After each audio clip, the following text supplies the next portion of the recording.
from its beginnings, which I'm going to tell a few lines about. So we've started with the meetups almost a year ago, actually over a year ago, and we had a few meetups, and then before the pandemic kicked in, so we almost forced to do a short break of almost a year. But I'm really pleased now with Chris and Alicia's help that we're able to kickstart those meetups again. And obviously in different environment, but hopefully we would be able to get together sooner or later and meet it in the pub as well, and then maybe having a pint or two after the nice sort of conversation we had. But just to those who are new to Azure Thames Valley meetup, I just want to say quickly a few words on who we are and what we do, what we're aiming to achieve. So Chris, if you don't mind just moving to the next slide, please. So Azure Thames Valley is a group for anyone interested in Microsoft Azure Cloud Computing Platform and Services. We'll aim to provide the whole Microsoft Azure community, whatever their level, with a regular meeting place to share knowledge, ideas, experiences, real-life problems, best working practice, and many more from their own past experiences. So essentially what we're trying to achieve is a community. It's not just one way street where we just have a presentation, we deliver. Of course, that's a key part of the meetup. However, we want everyone engaged. Everyone can contribute, however little or big that contribution is. We will try to keep a regular cadence of our meetup. So we'll try to meet on every third Thursday of every month. Of course, it goes without saying that we will be fully virtual until we actually can get back in the office. And hopefully that it's not going to be too long before we can do that. And then Chris and Alicia and I will let you know more when that comes. However, even when we get back to the on-site, we will still leave the option of joining remotely, because obviously that will increase the sort of accommodate more people that actually cannot travel at certain meetups. And then finally, just before we go, I want to just point everyone towards our code of contacts. We are very open and inclusive environments for everyone to come and join us. So I would just urge everyone to sort of familiarize themselves with our code of conduct.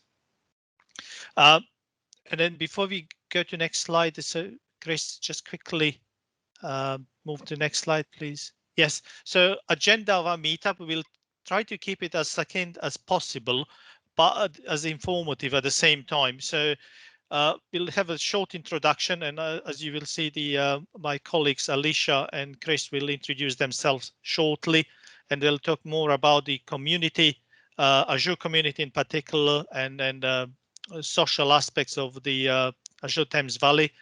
And then we'll have a key speaker, Matthew, talking about the Azure Storage Minefield.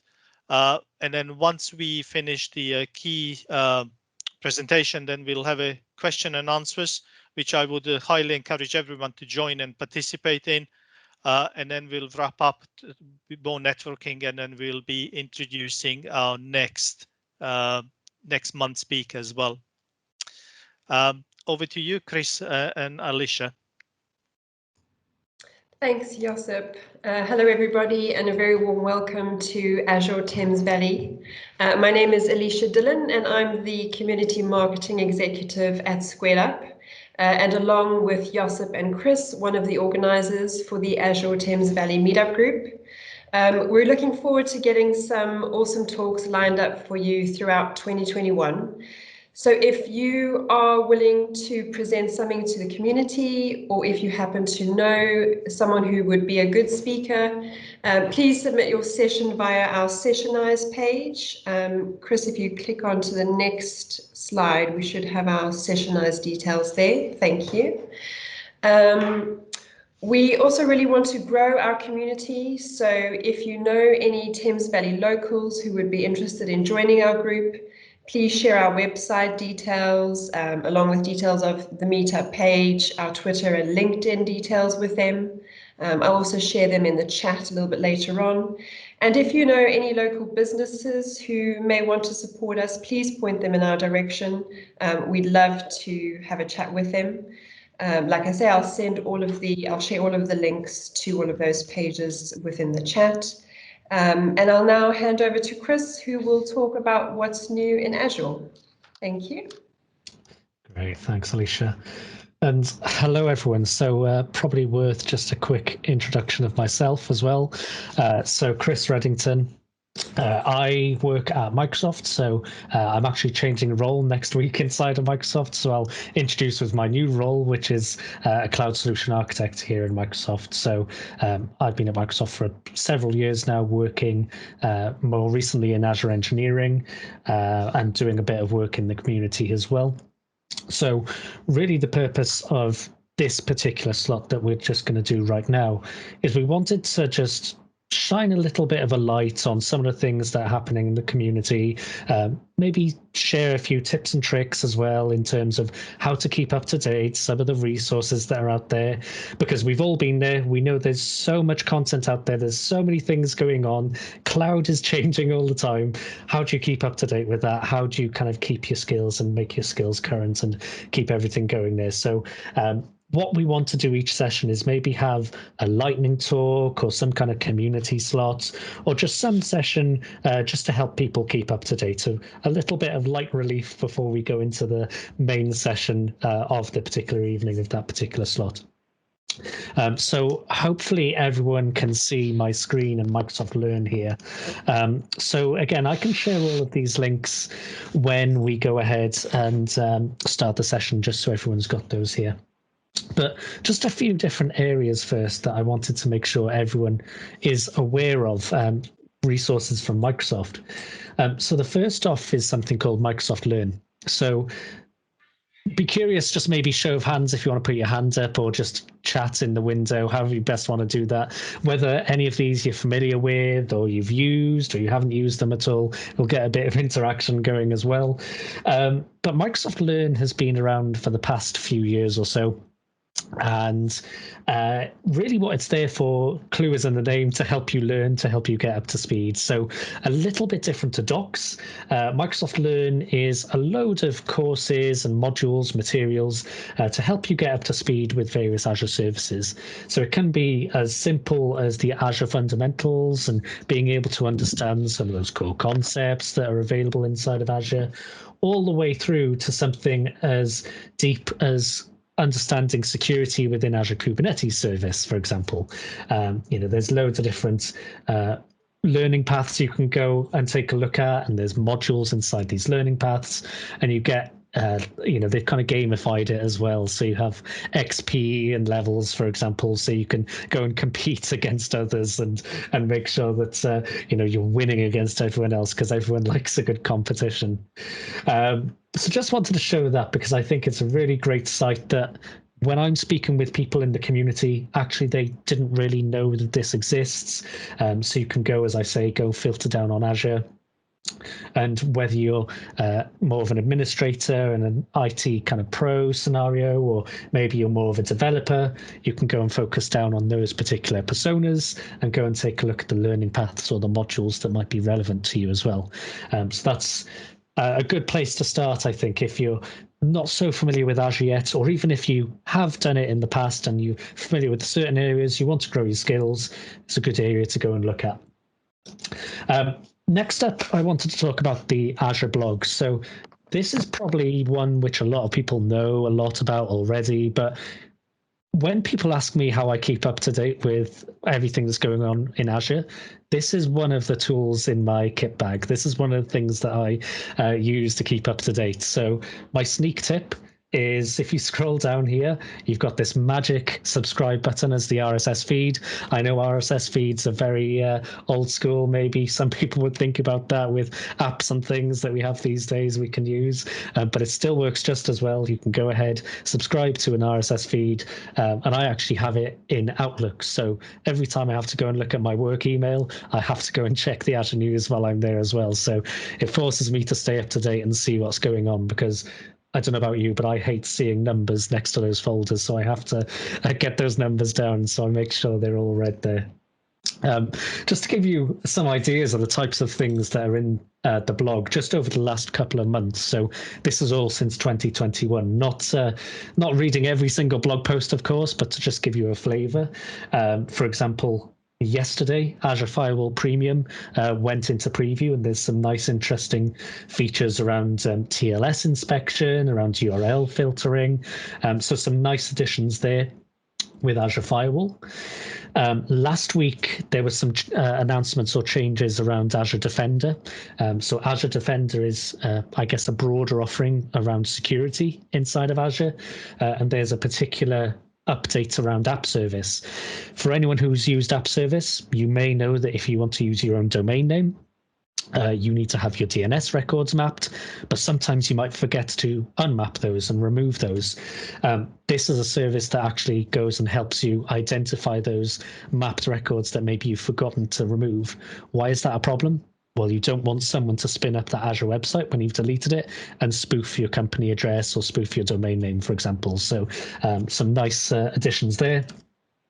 Also, some updates around cost management, which I'm sure is top of everyone's mind. Cloud is obviously great for scale and resilience and all these things, but we don't want those costs to get out of control. So there's a bit of a summary in terms of the updates there from cost management and billing, for example.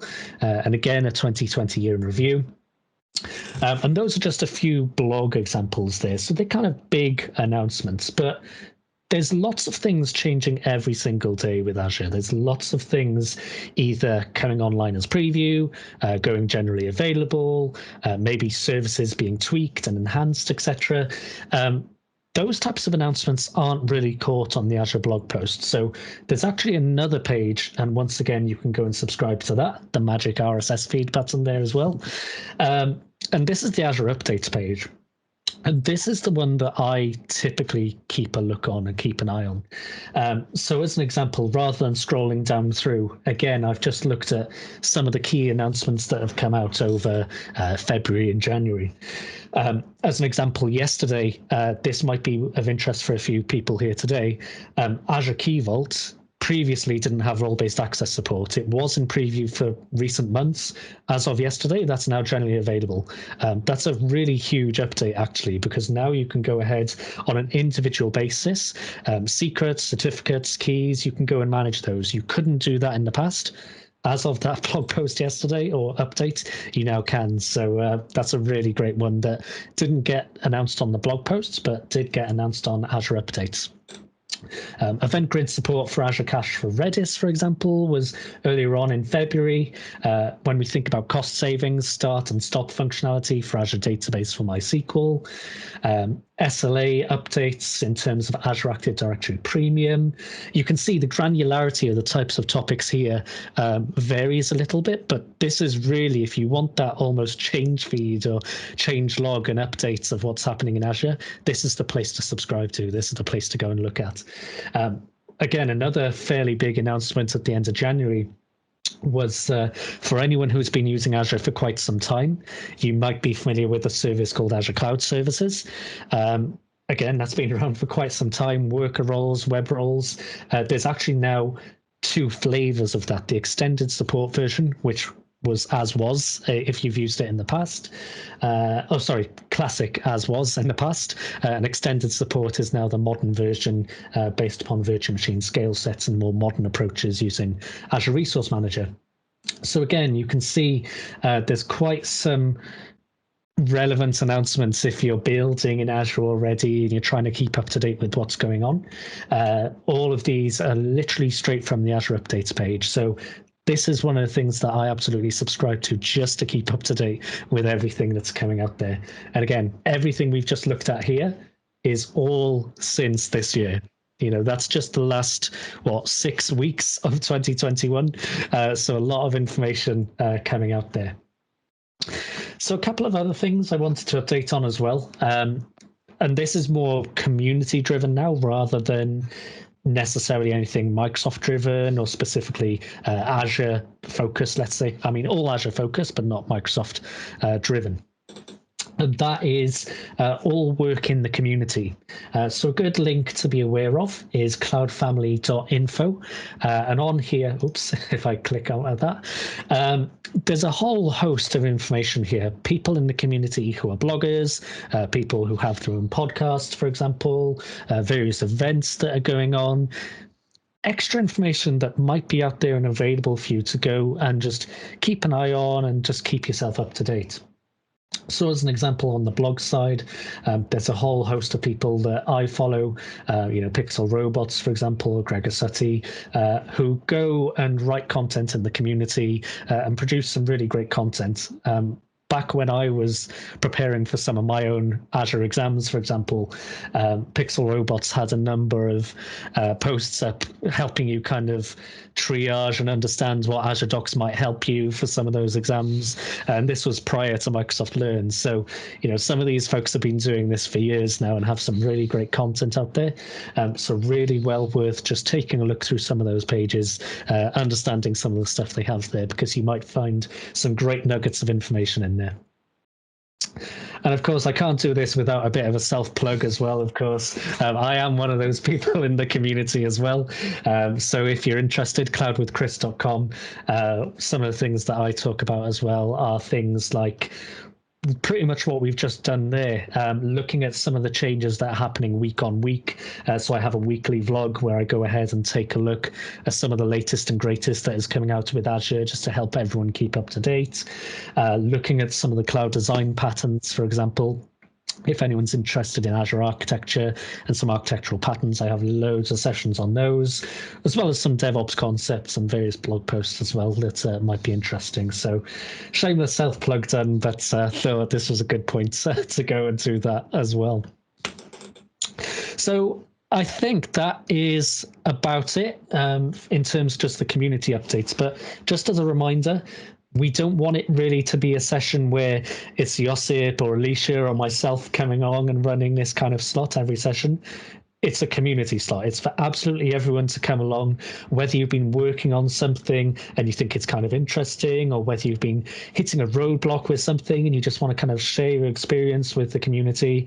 This is a slot for everyone just to talk, have a 15-minute session, and share some interesting things you've been working on. So again, if you're interested in doing that, sessionize.com/Azure-Thames-Valley.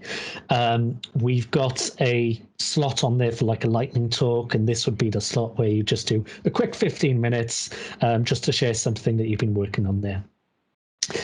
So with that, we've actually recouped some time there, which is good. And we're on to the main event. So very happy to introduce our first speaker as we go and kick off once again Azure Thames Valley here. So you may have noticed we have quite an interesting talk title here today. So the Azure Storage Minefield. So storage in Azure is a minefield. There's queues, files, blobs, tables.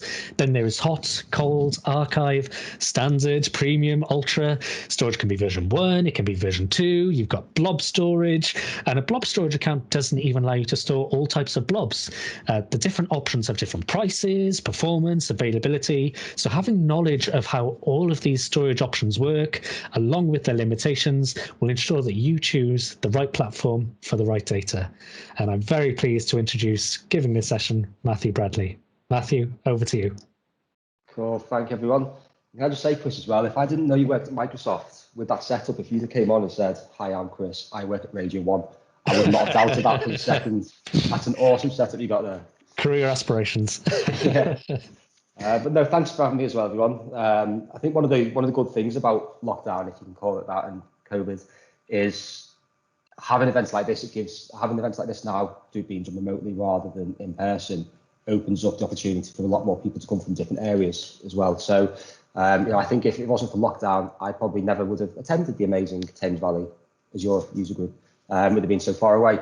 And just to go over what Alicia said before as well on the call for speakers, if you've been thinking about doing a talk at an event like this in the past, but been a bit nervous about standing up in front of a room full of people, which can be quite daunting if you've not done it before, having this type of environment is so much easier to do that. So this is the perfect time to do it if you do want to get involved. And if that still even bothers you, then the lightning talk that Chris mentioned as well is an even simpler step into it. So yeah, if you've been thinking about it, definitely get onto the Session Eyes link, get signed up for that, get involved. Worst case scenario, if you mess up too bad, just close your laptop and run away. And it's easy then, isn't it? So yeah, so definitely get involved with it if you've been thinking about that in the past. Okay, I will now share my screen. It's the right one, share this one. Okay, so that's the wrong one. Okay, share that one. Sorry, spare me 1 second. Content.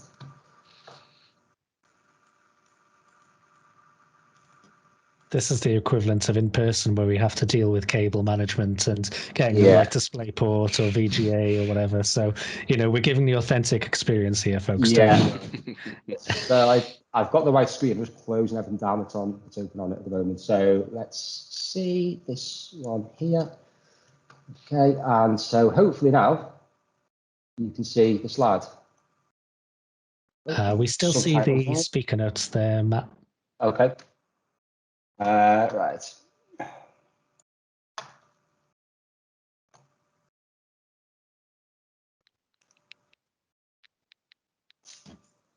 Yeah. Because my desktop is the same on both screens. So that should now show. It does, yeah, great. And I need to turn subtitles off. Let's see, off there. Cool. Okay, so yeah, thanks everyone for having me. And you know, as I mentioned before, that it's a great time to get involved with Meetup events if you want to. And following on from Chris's plug, I am a co-organiser as well of a Azure user group in the Northwest called Northern Azure User Group. So I've stole this slide from there. So if anyone wants to attend, obviously they are all remote at the moment. We are looking for speakers all the time as well. Everyone wants to get there. So there's links there to LinkedIn, Instagram and Twitter, and an email address as well. So feel free to say hello over that as well. So we run ours, I think it's the second Tuesday of the month. So about a week before this one normally runs.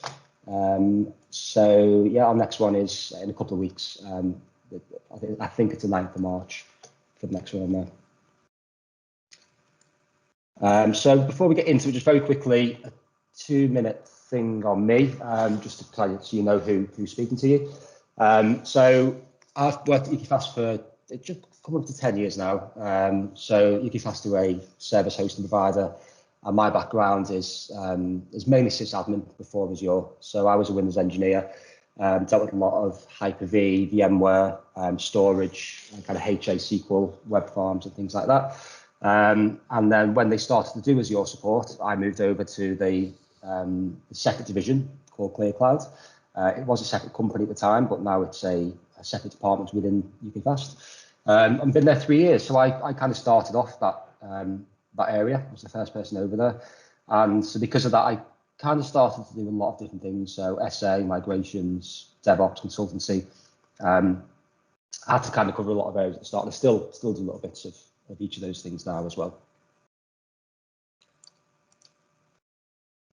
Okay, so what we're going to be going through as part of this session, you know, I think having them remote, as great as they are, it's not the same as being in person, and so it's always good to have a lot more interaction at events like this when it's remote. So there will be questions that I'll kind of throw out there. So if people want to put their hands up or put comments in there with what you think that is, and also as we go through as well, you know, if you've worked with any of the technologies or platforms that we talk about, if you've had a good experience or bad experience, you know, get the conversation going in the chat, get talking to each other. And just you know, yeah, speaking with yourselves about it as well.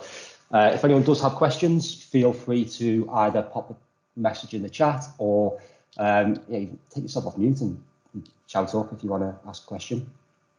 No harm in that. So yeah, today is talking about Azure. So you know, if you like Azure, which hopefully you all do if you're here, and you like storage, then well, yeah, you're in for a treat today because we're going to cover both of those things. So what we're going to go through at a very high level is the different types of storage available. the performance and usage and kind of what cost implications they have around it. Different types of storage can be a lot more expensive. Some of them are a lot more performant than others, but you don't always need that performance, and so it's not always worth paying that cost. And there are a few things which I think people can kind of stumble on when they're looking at which accounts to use and how to store data in Azure, which we'll kind of go through a little bit later on in the slides. Also going to go through access into the different account types. So depending on what resources, what need to access the data within the storage accounts, you might need to choose a specific type of storage just because of what's trying to access that data and what protocols or methods that supports. So we're going to cover some of that. Also cover some security elements as well, very important part of it as well, and the authorization in there too. And then at the end, I've thrown in Azure NetApp files because that is storage in Azure. It's not something that people would often associate with it when you mention Azure storage, and is one that probably less people have dealt with who are on this meetup call, and so might be something that people can learn new about that one if you're already familiar with Azure storage. So the main question that you should be asking yourself on this, both during this talk, but also when you spin up any resource within Azure, that's not just storage, this is any kind of resource in Azure, is whatever options you choose or whatever platform you choose, always ask yourself, why am I doing this? Why is this important? Why am I choosing this option? Is it a different one? Is it better to do something else? So I mean, before public cloud, you kind of relied on MSPs to host your infrastructure for you. You might have had some servers in your office, you might have had a server in your bedroom if you're a smaller setup, but mainly you would have been in a data center for any kind of larger business. You had that resilience with the power, different ISPs, and any business would have been in a data center mainly. And so you relied on them to have that. You had to go to them, both for the infrastructure, for the hardware, and typically for support as well. So a lot of that was off you and given to other people as part of that. Now, obviously, with public cloud, that completely shifts everything that was around before public cloud came around. And with great power does come great responsibility. You can spin up infrastructure now from your kitchen, and I'm actually sat at my kitchen table now. This is where I work from, so I literally do spin up infrastructure from my kitchen table. But with when the kind of the power of the management and the build of that comes onto you, if you are doing this yourself, it's not just the power to build things, it's also the responsibility for the cost management, for the security elements as well. Now, if you're doing this yourself, then not being fully aware of what you're building or what configurable options you have available or what's there by default could potentially leave you open without you realizing it. It leaves you open for potential data compromise, potential data loss, and if you've built and you manage this, then that's on you. You need to be fully aware of what you're doing on that. So we're going to go through a lot of that on this call today. So if I live alone here. If I go out on my lunch hour for my 1 hour of state-sanctioned exercise each day, I'll always lock my computer when I go away. And obviously, the security side of it is the main part. But also, I don't want to be here if I don't want to come back from my lunch hour and find that my cat's sat on the keyboard and spun up a massive HPC cluster. And what ended up being a cheap walk to get some lunch turns out to be £1,000 as your bill. And it's not very likely that would happen. Mainly because I've not got a cat, but it's not very likely that would happen. It's also not impossible, using that as an example. So it's something you need to be fully aware of what you're spinning up and what's being put in there. So yeah, let's go through it. So I did say before that we're going to be interactive. So types of storage in Azure. By the way, Chris, is the chat working in this? Because when I tried to pop a message in before, I couldn't see a chat. Yeah, icon. I just had a message from Bill on that. I'm just investigating. I thought it was, but I'm taking a look at that now. So bear with me. Okay, cool. So this is if anyone wants to take the microphone off mute and shout up. So when you start to learn Azure storage, and that's typically one of the first things that people do learn is storage. Especially if you're used to an on-prem world, you would normally learn compute first because that's a lot more familiar with what you would be used to in on-prem. that's just vCore and memory, but then for a lot of other things you need storage as well. So that's normally one of the second things you look at. And if you look at Azure videos or kind of the Learn sites, or at least when I looked at these, everyone will tell you that there were 4 types of storage within Azure. So first interaction, what are those types of storage? And hopefully I've worded that question correctly. Go on, blob storage. Correct, yeah, blob, number 1. File shares. File shares, yeah, 2 out of 4. Data lake. Data lake, yeah, absolutely, yeah. So that actually falls under blob. So that absolutely is a storage type, but it's part of blob storage. So it kind of falls into that area as well. Queues and tables? Excellent. Yeah, whoever said those last 2, perfect. Box them all off together. So yeah, when you learn Azure, you'll get told that there are 4 types of storage accounts within Azure. Now, although that is true, these aren't actually storage account types. These are storage services.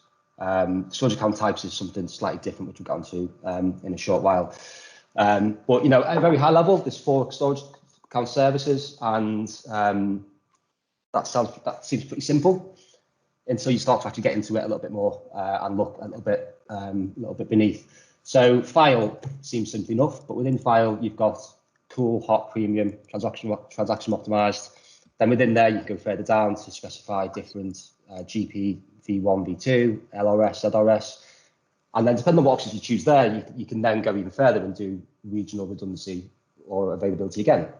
Depending on what options you choose, you have different ones. So what starts off as file storage suddenly turns into about 10 or 15 configurable options. Some will cost more than others. Some are better suited for different types of workloads. Some give you far more redundancy and availability than others. And so, yeah, you need that. We're going to go into this in a bit more detail as we go through. So similar to this with blob is blob, you've got premium standard, you've got blob storage, GPv1, GPv2, hot, cool archive, and then your redundancy again at the end. So you've got a load more options there as well. And so these first 2, file and blob, are the ones with the most different configurable options on there. For queue storage and table storage, these are quite simple setups. So they've got less options on there available, but they don't need the same options as the other ones. But yes, those 4 at the top is just kind of like, it really is the tip of the iceberg. And when you get closer to it and see what's underneath, that's when you start to get the proper value from what's going to be on there.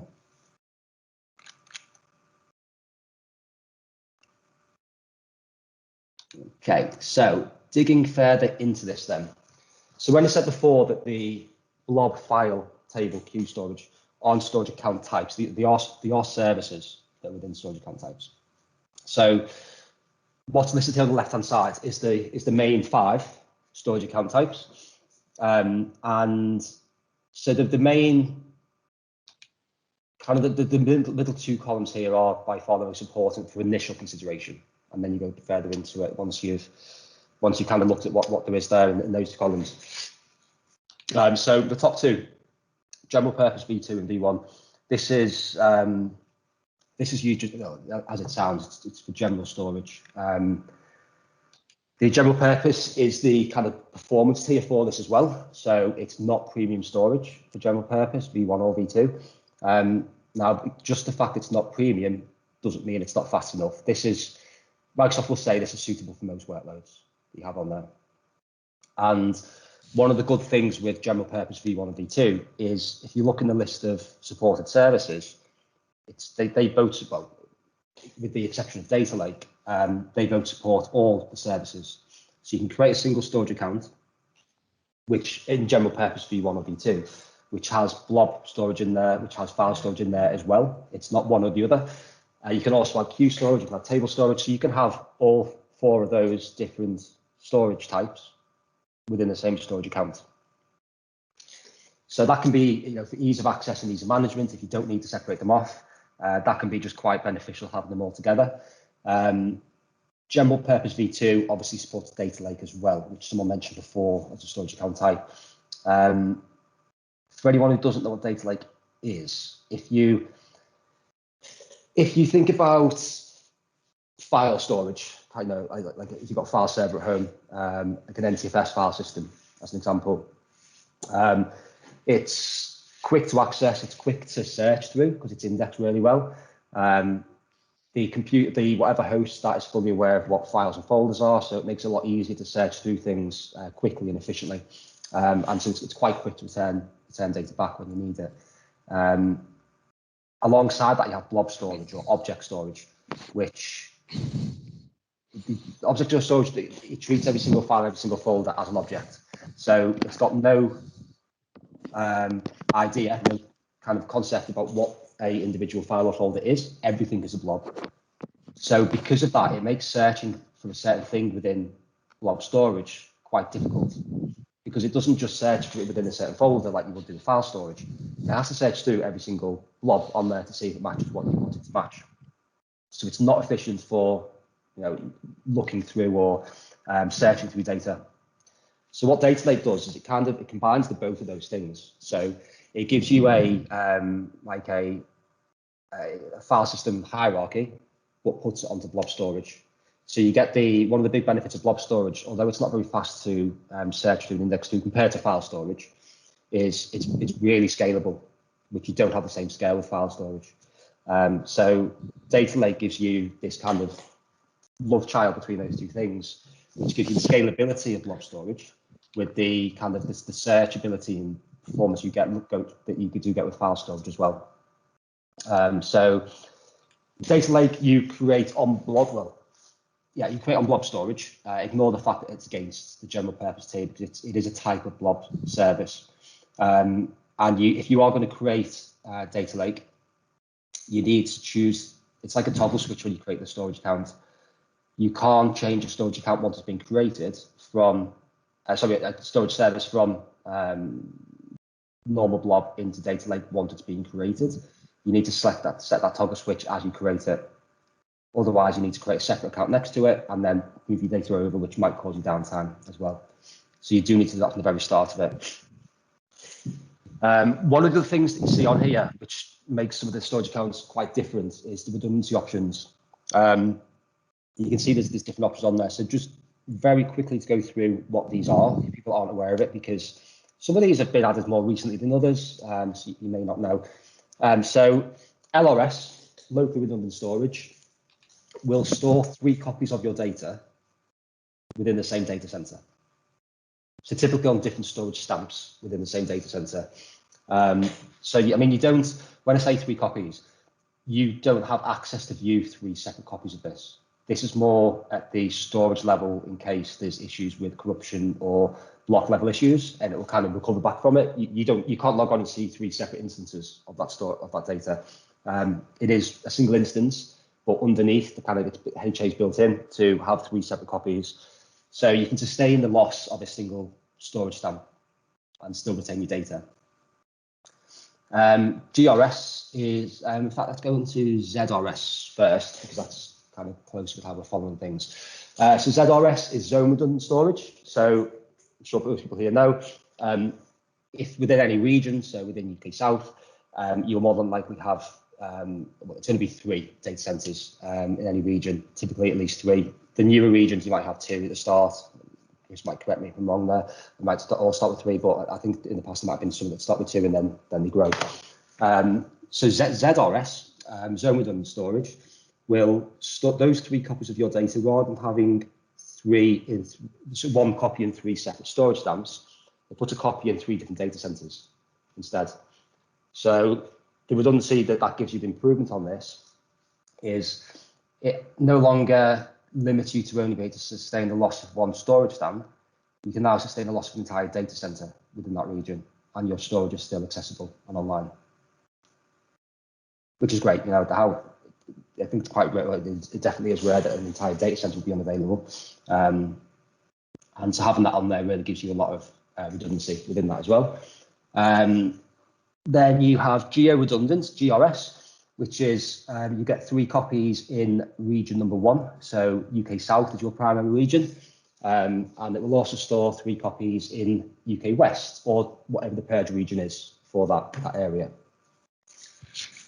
But even though you've got a copy in each area, in each region, you can't read the secondary copy in the paired region. You can only access the copy in the primary region.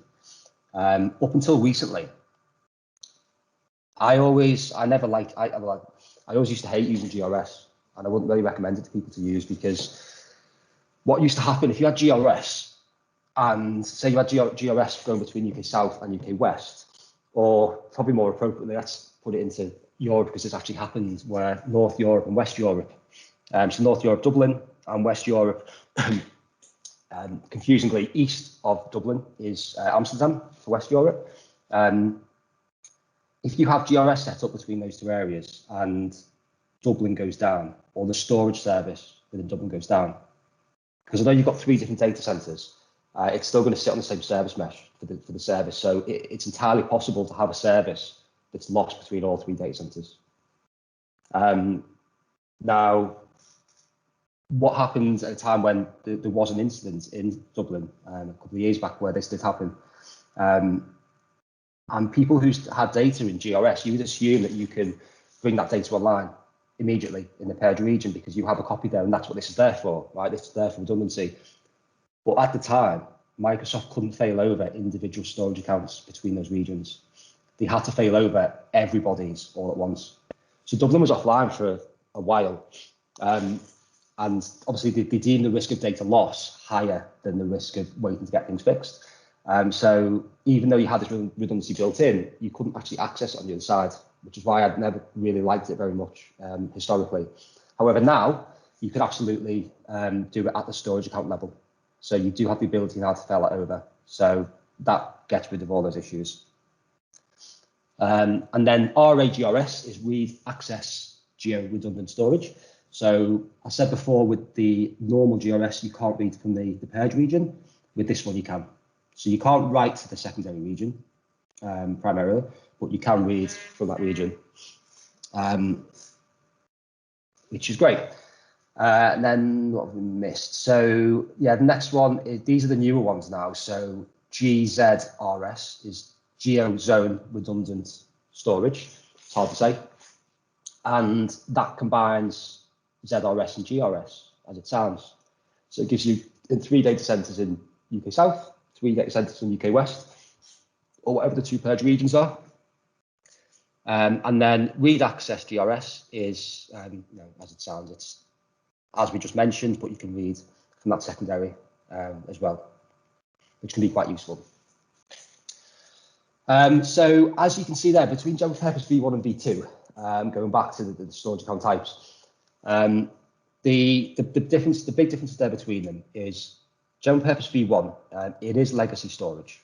It's there. You can see on the right hand column there. This was supported with the classic with ASM, which is the older version of what we now have for Azure Resource Manager. So it is older service. Nothing new goes on to that.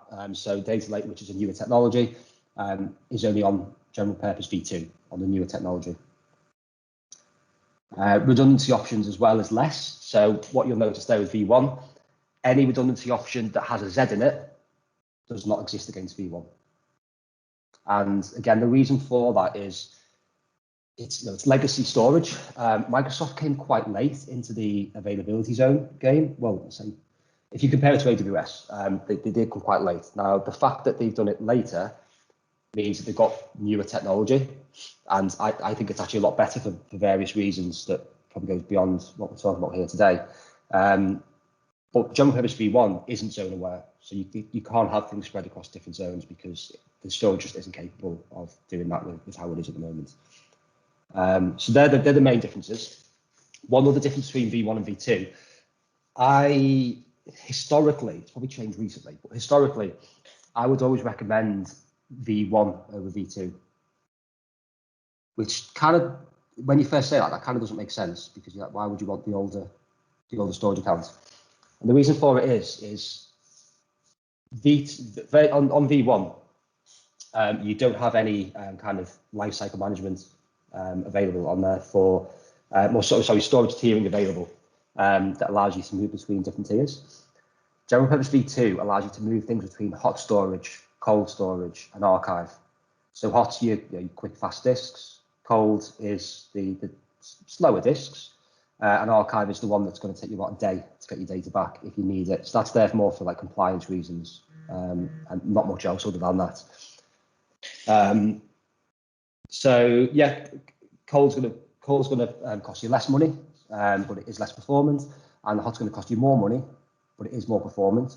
And you can move with V2, you can move files between those different tiers based on how often they get accessed or when they were last accessed. And that brings the cost down by doing that. If you're not making use of that cloud tiering, the transactional cost on V2 is more expensive than what it is on V1. So if you're not making use of that cloud tiering, it can cost you more money to go on V2 than you can on V1, which is why I used to suggest V1 over V2. People may have different opinions to that. I mean, it is legacy storage, so I don't do that now. Eventually, it is going to go out. You can't use data lake on there as well. You don't get the same redundancy now that V2 can do zone redundant. So there's a lot more benefits now to it rather than just the cloud tiering, storage tiering option on there. So yeah, they're the top two. These next two, blob storage and file storage.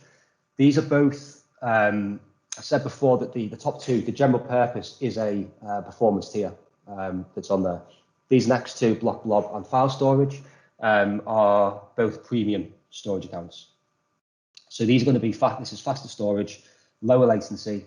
If you've got highly transactional data that's on there, or latency is very important for you, or you just need that speed and the GPTs just don't cut it, then these are ones to look at here.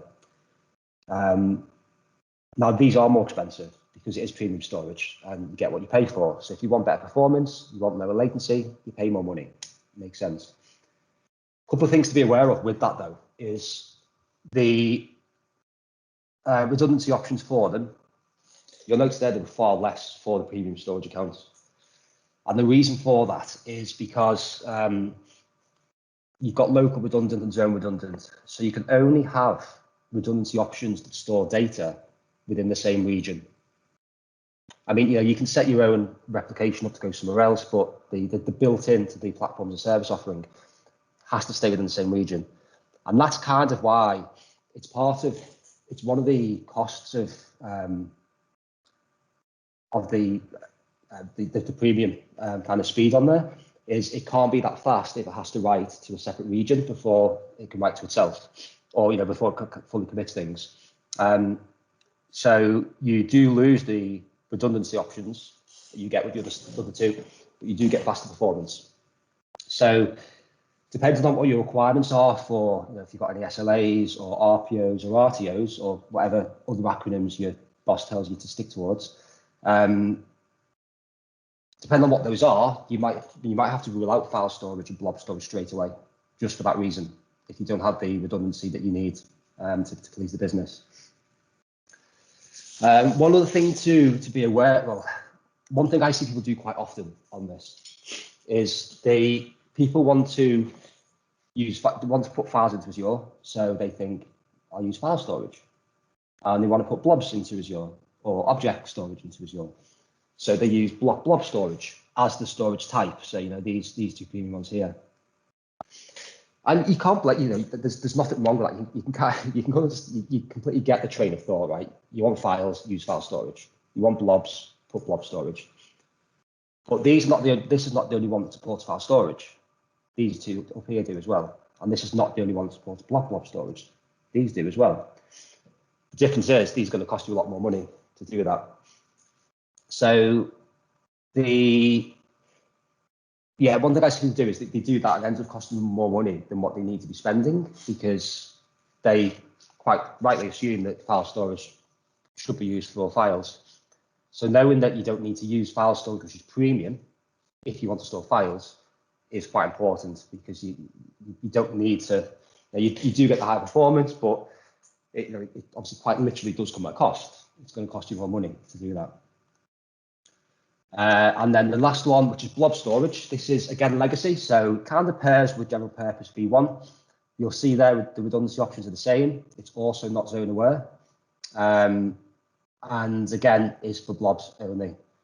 Now, next question's coming in a minute, if anyone needs to wake up a little bit. Blob storage and blob storage. It says here that they store blobs, but only block blobs and append blobs. The question is, what's the third type of blob that you can't actually put into blob storage? Like, what's the name of it that Microsoft decided you can't put into a storage account, which has the word blob in the name?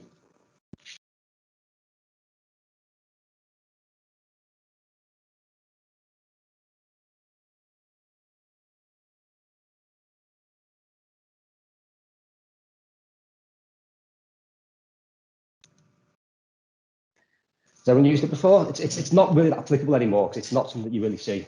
It's page blobs. Page blobs. It is page blob, yeah. So again, you can't. That is a type of blob. You can't put it into blob storage.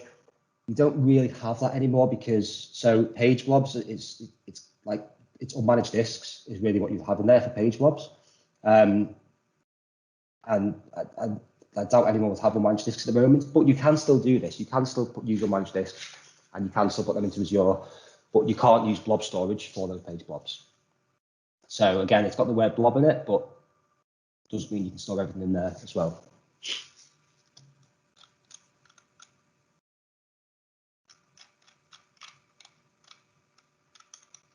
Okay, so yeah, that covers the main part of that then. So the different storage account types, what services are supported by each of those types, which ones are more expensive, to keep that in mind as well, and also the redundancy options of what you get as well. So all of those things together, you can understand that. Whereas when people at the start, when I said that people say there's 4 types of storage, there's file, there's blob, there's queue, there's table, sounds pretty straightforward, right? But just looking at what's on here now and what different combinations there are and what considerations you need to have when you're trying to make these decisions it's not as straightforward as it sounds. I mean, you can get things that will work, but is it the most cost effective for you? Does it give you the resilience that you need? Are you paying too much when you don't need that resilience? You don't need that performance. The fact it works means the best solution for it. So kind of having this matrix on there does help quite a lot with making those decisions. Okay, so next one. So we've talked about the. 1 second, Matt. It looks like we've got a hand up in the room now. No, it's where it is. So just quickly, sorry if I missed this. So where does managed disks come under this, or are they separate entirely? So they are separate. I mean, managed disks will ultimately be page blobs on Azure Storage anyway, but because it's managed, you don't see any of that. Yeah. So when you see a managed disk, so with unmanaged disks, you could browse the file system, browse the Azure Storage account, and you could see those managed disks as VHDs on there. With managed disks, you don't see that. They exist. If you look in Azure, you have to search for the word disks, or disk rather, in the top part of it to get those. So I've not covered managed disks so far. We'll see how we got on for time. We can definitely cover that at the end if there's time left. But yeah, so they would fall under page blobs technically, but you don't actually see any of the storage because it's managed. You just tell it you want a disk and the disk's there. Everything below that is kind of taken away from you. So that would be page blobs, yes, but you don't need to worry about that with it being managed. Cheers. Cool, but thank you for the question. I feel free anyone else to jump in as well. It's always good to be interactive at these events. So we talked about the different types and the performance and costs and things like that and why one might be better than the other. But another part as well is how to access these accounts. I mentioned at the start that say if you've got an application that needs to access storage, that if it's a REST, it can only use a REST API, or it can only access over HTTPS, or there might be certain criteria that needs to fit for the application. You can't always just choose whatever you want to do. You might need to make something work based on what is trying to access it. So also knowing how to access the storage accounts and the different types is important as well. So REST API, APIs, you can do anything within Azure. Any button you click in Azure, behind the scenes, that's an API being done. Whatever you do is API driven. So API can do it all. And obviously things like SMB is for Azure files. Going through that list a bit further. So shared keys. So when I started to learn Azure, these were called storage account keys, which they still are, but shared keys is now the preferred name for them. Shared keys are great to use, and they will give you access to storage accounts, but be very careful with these. And we can actually show you an example of this in a short while to give you a visual for it as well, if you haven't seen these before, or any of these options.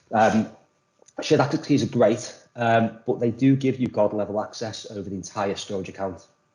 So going back to the example before, where general purpose V1 and V2, you can have blob, table, file, queue, all in there.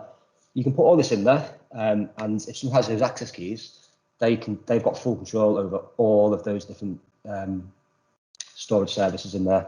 So if they get compromised, which is the bigger risk, then you could lose all your data on there. And unfortunately, you don't hear this happening very often in Azure. There have been a few instances in the news on AWS.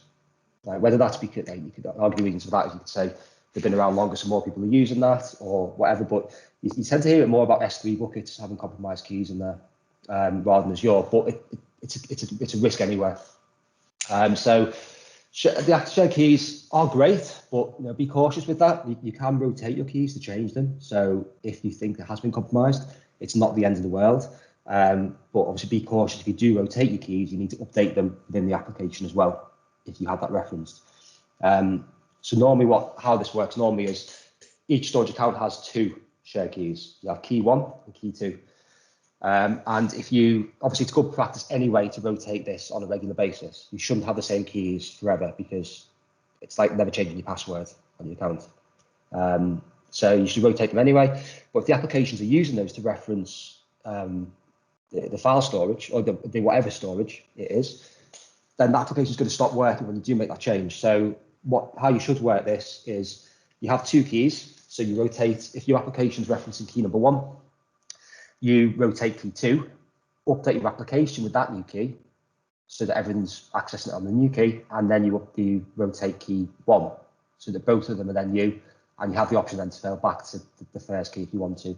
But that's how you would handle it to not have any downtime. But you definitely rotate keys on a regular basis to make sure that you reduce the risk of compromise. If someone does have them, they're not going to be valid if you make that change. If an employee leaves or whatever happens, just changing it's just good practice to do. Shared access signatures. So I think this might be time to actually change my screen so I can show you this in Azure directly. Okay, so let me take this off and let me put that there. Share the screen. Okay, so this is the storage account I created just before. Actually, I did show some of the security options, but we'll come back to that one. So shared access signatures is basically you get a URI for this if anyone hasn't used these before. I'll talk through this quickly because I think a lot of people might have used it, but if you have any questions, do shout up. So access keys give you full control over everything. I've got no data in here, but I'm not going to show you the access keys just to kind of prove my point on security. You shouldn't let people see these. Shared access signatures give you a lot more of a granular level breakdown. So you can see the options on here on the screen. You can decide whether you only want it to work for blob, file, queue, or table. Access keys give you it all. You can then lock down to objects, containers, services, and then you get all these options here as well to say what you want. So you might want to give someone access just to read, and probably to list. If you give them read, you're probably going to want them to list things. So you give someone read-only access to your storage account by selecting that option. You'll notice here that you can choose these access signatures signed by a key. And so you choose which key you want to sign it with, click on this to generate, and then what you get is this is the shared access signature that goes at the end of your URI and gives you access to it. If you want to get really, I don't want to use the word sad, but it probably is kind of sad because I do this. You can actually translate the shared access signature into what it gives you. So looking at these different options here, this breaks down into basically into what you've selected up at the top here. So, you know, you can see, so here, so permissions is read and list that you get on there. And so if you actually have visibility of the shared access signature, if you do just spend like 10 minutes looking at what each part means, you can describe what that SAS token gives you the ability to do. And I've actually had a question similar to this. I think I'm breaking any rules by saying this. Sorry if I am, but on an exam I've had a similar question where it said, you know, years ago this was when I did my administrator exam.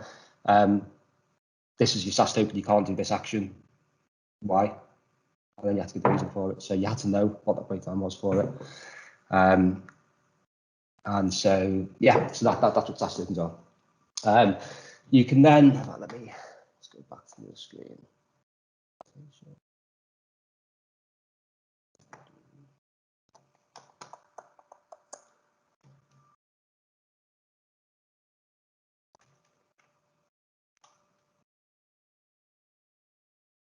Cool. So yeah, and then you can also authenticate or access with Azure AD, depending on what you choose, and then on-premise AD, if you're very specific with what you choose to have on there, and anonymous, but don't do that. Well, it's not necessarily bad, but think about it before you do. So to give a bit more information on that, so they're the options that you have available to do. You want to go forwards, not backwards. So yes, out of the what we've just mentioned on that last slide, some types of storage account support some of these authentication or authorization methods, some don't. So I'll just give you a second just to have a quick glance over that before I carry on.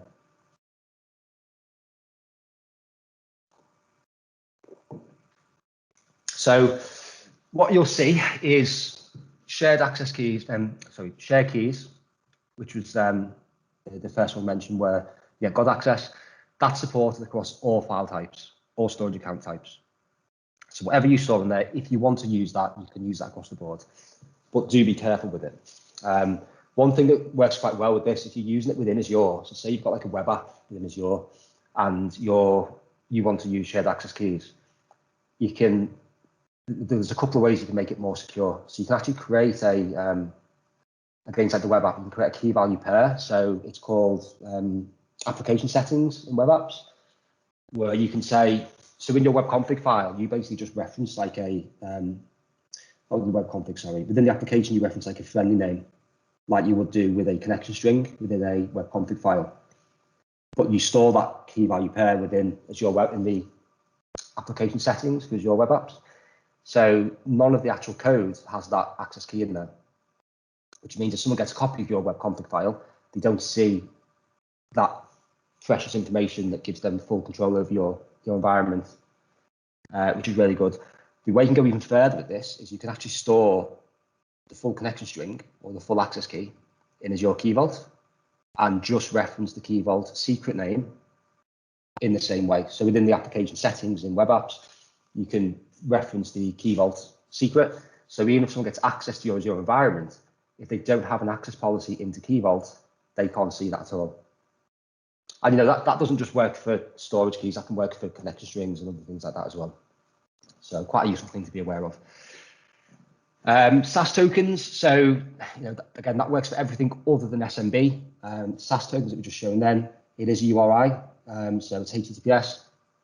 That's not SMB, so it's quite obvious that's not going to be supported. And you know, as you get further down this list, each one of these options is supported by less and less accounts. So everything supports at the start, and then you get to the end, you know, you're scraping the bottom of the barrel for what will work with it. So yeah, Azure AD works with most things, obviously not REST calls or Azure tables. If you want to use your on-prem Active Directory, this is in preview, but you must have it synced to Azure AD for that to work. And that works only for files. And again, that kind of makes sense. It's SMB, Windows credentials for it. It makes sense that that's supported method to get in. And then anonymous public access is blobs only. I said before, don't do it. Obviously, there were plenty of instances where it needs to be public access. You know, if you're using blob storage to store your website content for a public-facing website, you're going to need to have public anonymous access enabled on there. Depending on how you have it configured, you might need to have that enabled anyway. Maybe you don't.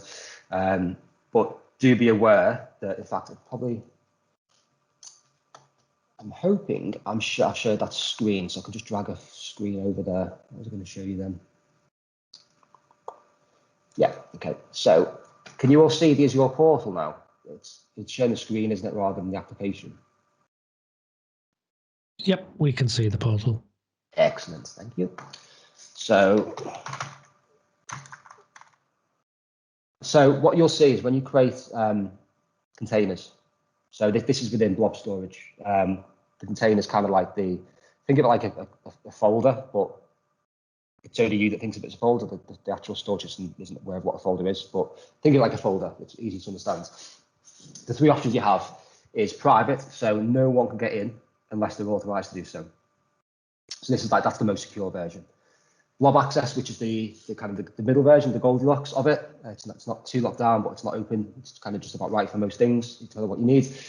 With blob access, what you can do with this is if you know the exact URL of a blob or an object within blob storage, so you know it's to the letter, and you put it into a browser, anyone can view that file. What you can't do is enumerate what's there within the container. So if you know the exact URL, you can see that if it's set to blob access. The least secure one is container. And what this allows you to do is not only read the blobs if you have the exact URL, but you can also read the containers as well. So it's kind of like, think about like kind of directory listing, you know, you can see what's in there. So you get a bit more exposure to what's within that file system. So from most secure at the top to least secure at the bottom. So yeah, be aware of what that is and be aware of what data is being stored in there to make sure you're choosing the right one. I've just realised how long I've been talking for. Chris, Alicia, should I be stopping soon? Do you want me to? I've just realised I've just been kind of talking without paying too much attention to the time. You're absolutely fine, Matt. Okay, thank you. I'll try and be quick anyway. Thank you. Just say that's nice. So we'll go through the rest of it. So security, big part of it. So storage accounts can sit behind virtual networks. Storage accounts can sit behind Azure Firewall, with the exception of GPv1. GPv1 is old, doesn't work in this area, and can't be done. So another reason not to use it if this is something you've been looking at. Threat protection. So Chris mentioned before on one of his posts to do with one of his screens at the start. I think it was Defender for web apps that was on his screen. All the advanced threat protection stuff that's in Azure now has been renamed. So you'll see a lot Defender for this service. So Defender for web apps, Defender for storage. That can be enabled on there to secure things. You have the option as well to enforce HTTPS access in there. Obviously, this is for blobs or for anything accessed over HTTPS. And I'm going to just quickly show you this now. By default, these are the default settings. So TLS 1.2 is a minimum, perfect. The only way you wouldn't get these is if you're doing deployments with infrastructure as code, and if you explicitly set something on there, then just be aware of that. But by default, this is what it will do. Shared key access by default enabled. You can disable this. I think this is quite a new feature. I remember hearing about this a while ago, where you can remove the ability for people to access your storage account with storage account keys, which gives you the gold access. It would only be beneficial for SMB, I think, is what I read about this, because you access it using Azure AD instead for the authentication in there. I think that's right. Feel free anyone to interrupt me and tell me I'm wrong with that one, but I'm pretty sure that's right. This is a funny one. So on the blob access, when we set the container up before, we had those three tiers. We have private, blob, and container. Now that's done at the container level, the blob level. What you can do at the top level is deny public access at the top level, so you can't make the mistake further down of leaving that open to the public. So this is just like a bit of a safeguard, really. You know, if you have this disabled, unless someone comes in and enables it, they can't accidentally set that to public access on there. And you can also do things like this as well with Azure policy, if anyone's played with that before. Probably a bit much to go into that on this talk, but you can do a lot of compliance and security and remediation even within Azure policy for things like this to make sure they stick to your standards. Which brings on to the next point, Azure policy. That's covered. NSG flow logs can be used as well. So if you do have things in a virtual network, you can log the NSG flow logs, and that can be an audit if you need to go back and look at that information. Private endpoints as well, and service endpoints. Service endpoints kind of falls under NSG and VNet because you give that as a destination rather than have like an IP address. You say allow Microsoft.storage to be accessed from these locations. And private endpoints is if you give something a private endpoint, it allocates a new private IP address in the VNet of, say, a virtual machine, creates a DNS zone internally within Azure, and then whenever that VM tries to resolve the DNS for the fully qualified domain name, it maps to a private IP address, which then goes along a private and isolated connection to the storage account rather than through the internet as it would do normally. So private endpoints are great. They're relatively new as well to be in GA, but really powerful tool to have. Okay. And the last bit, Azure network files. I might skip through some of these slides. We'll see how we get on with it. So NetApp files it's called NetApp files, but it's not so it is a NetApp storage device. But this is not something you go to NetApp in the marketplace to order or to buy or pay for. This is a Microsoft product that you get through Azure in the same way you would get a virtual machine or the same way you would get a storage account. It's listed. I've not got a demo one to show you here. I've only got client one, so I can't actually show you, but it's listed as a resource in Azure. So it should really be called Microsoft Enterprise Storage or whatever, because it is NetApp, but you consume it through Microsoft and you pay Microsoft. Works for SMB and NFS, so Windows and Linux, all good. NFS 3.1 and 4, or 4, depending on what OS you're using. And how this works for NetApp files is you have your NetApp account, and then you create a capacity pool within there, which is, if you've used like VMware before, think of this like a data store in VMware, or like a LUM maybe somewhere or something like this. So it's a 4 terabyte minimum when you enter this, regardless of what tier you go on. So potentially not cheap.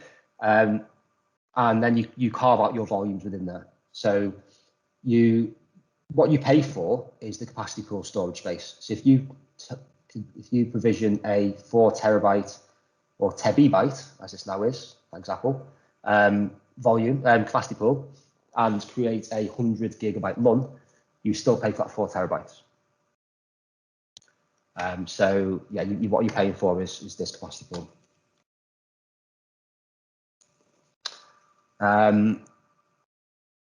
This frustrates me a little bit, this bit up here. So the billing site for NetApp files gives you a price in gigabit per hour.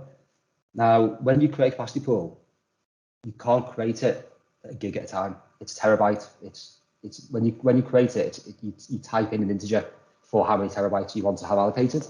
So I mean, I guess this is maybe human. I don't know why you'd want it in hourly rates, because it is per hour, but you're only ever going to have terabytes. So, but you can see the cost here. It's 4 terabytes minimum, so it's quite a steep entry, especially for the ultra tier, which is the most expensive one, £1,300 a month. Can get quite expensive, but is pretty good for performance on that.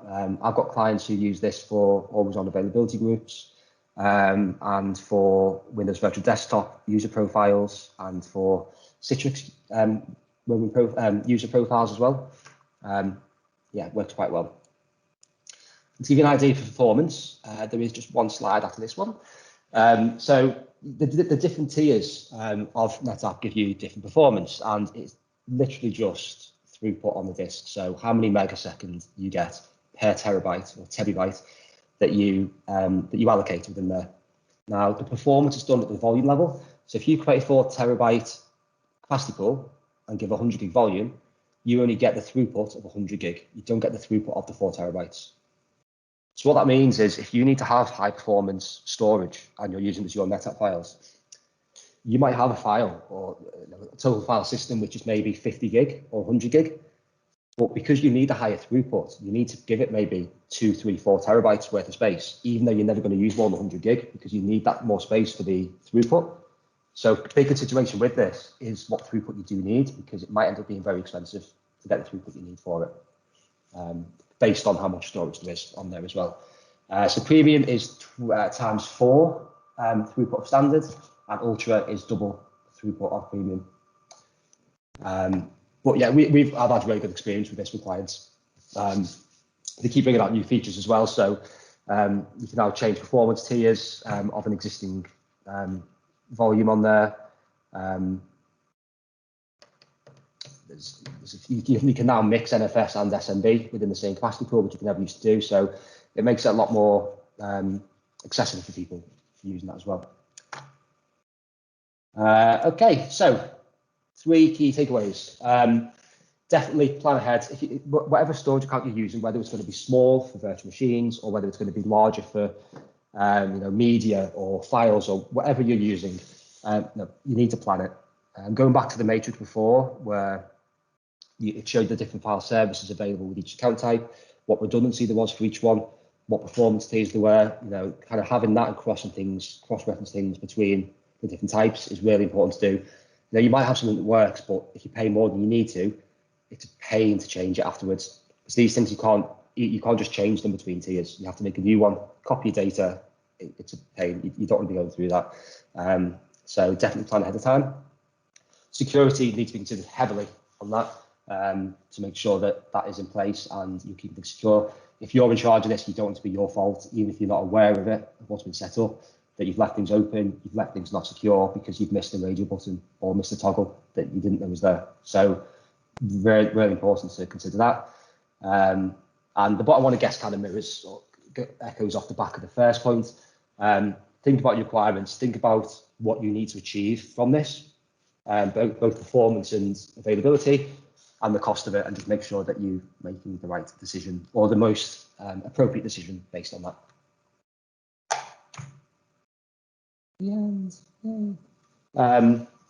That's it. So sorry for taking a little bit longer. Apparently I can just chat nonsense for longer than what I thought I could do once I get into the swing of things. So yeah, thanks everyone for listening to that. Does anyone have any questions?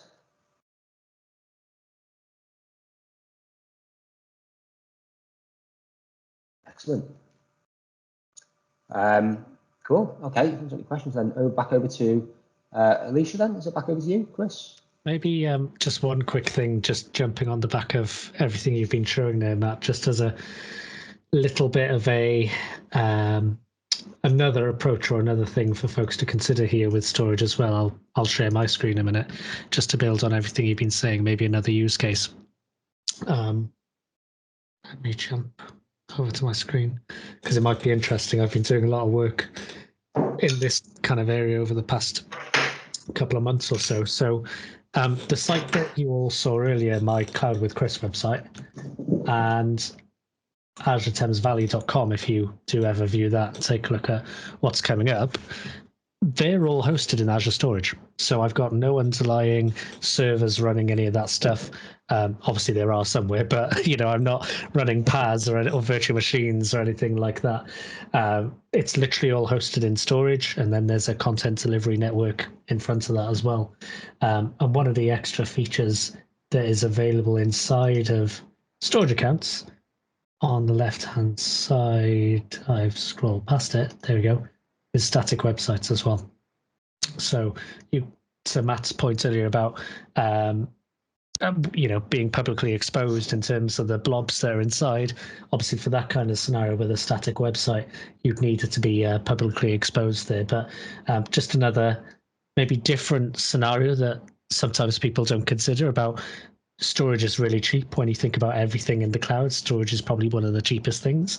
And to have a really cheap website obviously, if it's not going to change so much over time, then put a CDN in front of it, have the static content there, and then you've got a nice, pretty scalable, distributed across different content delivery points then website there then as well, and very cost efficient. So just wanted to add that on because I thought it was a nice dovetail to everything you were saying there, Matthew. Yeah, and that's such a cheap way to run it. If your website is static, that is such a cheap way to do it because you don't pay for any compute costs on that. So if you do have a static website, it's just HTML, just JavaScript maybe on there, nothing dynamic. It's so cheap to do that. You're paying pennies, aren't you, for that each month, rather than paying for a web app or whatever compute you'd be paying for.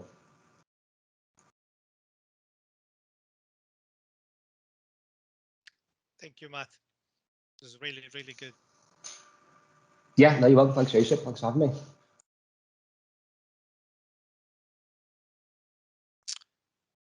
Any questions for Matt while we got him here? 5 minutes later will be too late, I'm afraid. Now's your chance. No, that's a really good overview. Thank you. Cheers.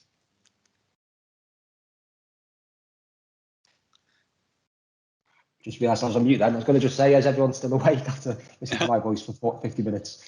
We've still got people here, so that's a good sign. Yeah. I'm pretty sure everyone is busy creating storage accounts at the moment. Yeah, hopefully. Secure and cost efficient, I hope, as well. Exactly. Don't forget to make them secure.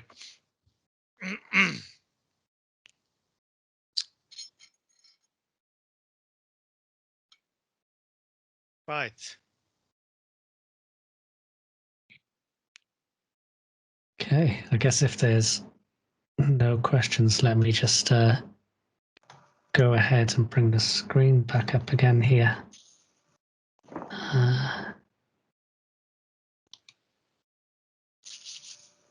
Final chance with it now coming on screen.